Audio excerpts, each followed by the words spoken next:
la production agricole se fait sur des surfaces.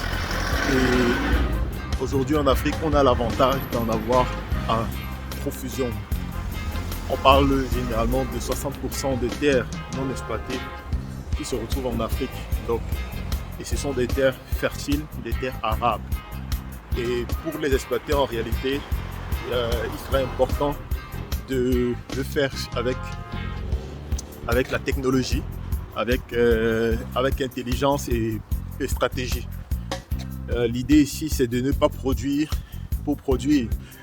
Il sera question de produire en intégrant les outils, des sous-outils actuels, type la mécanisation agricole, aussi la technologie du type drone agricole pour le suivi et l'entretien des plantes. Et ceci en fait c'est pour garantir la performance de nos exploitations. Et la question de cette semaine, c'est comment acquérir son terrain agricole, le mettre en valeur et le sécuriser. La sécurisation de son terrain agricole va nous permettre de sécuriser premièrement notre investissement. Parce que si vous avez par exemple 20 hectares d'avocateraie, si vous avez une avocateraie de 20 hectares que vous avez mise en place, clairement, il faudra bien évidemment qu'on les sécurise. Parce que 20 hectares d'avocatier, c'est un investissement assez lourd. Donc, sécuriser son terrain, c'est très important. Et c'est possible de le faire dès le départ, dès le début du projet. Alors, pour sécuriser son terrain agricole, nous avons deux procédures administratives. La première, c'est l'immatriculation directe. Et la deuxième, c'est l'immatriculation par concession.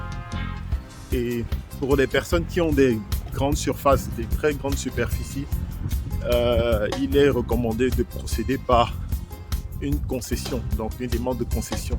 Et ceci, ça convient justement aux personnes qui sont porteurs de projets.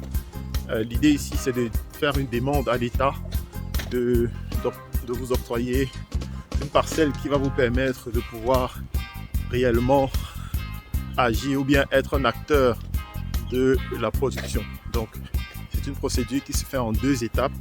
Nous avons la demande de concession provisoire qui vous est octroyée pour une durée de 5 ans. Et après les 5 ans, une fois implémenté votre projet, vous faites la demande de concession définitive.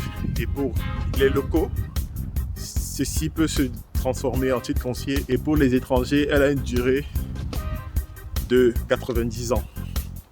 Donc je pense que la plupart des étrangers qui viennent acquérir des parcelles au Cameroun, ils procèdent par des demandes de concession